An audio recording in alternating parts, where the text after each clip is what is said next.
நம்ம அவர் பேரு சேகர் பாபுவா என்ன பேர் சொல்லி அழைக்கணும்னு விரும்புறீங்களோ அந்த பேர் சொல்லி அழைக்கலாம்.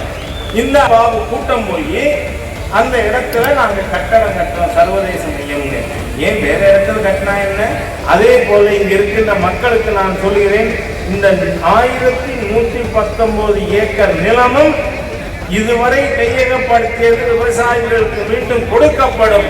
26 மே மாதம் அமர இருக்கின்ற அரசாங்கம் நிச்சயமாக விவசாயிகளுடைய 1 ஏக்கர் நிலத்தை கூட எடுப்பதற்கு நாம் அனுமதிக்க மாட்டோம். நீங்க பாத்தீங்கன்னா உள்ளூர்ல என்னவெல்லாம் அராஜக செயல் நடந்து கொண்டிருக்கிறது.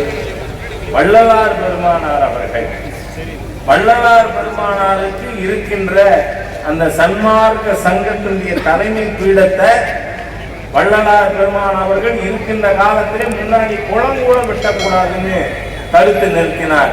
ஏனென்றால் அங்கு அந்த இந்த சாலையானது முழுமையாக கிட்டத்தட்ட 110 ஏக்கர் இருக்கு.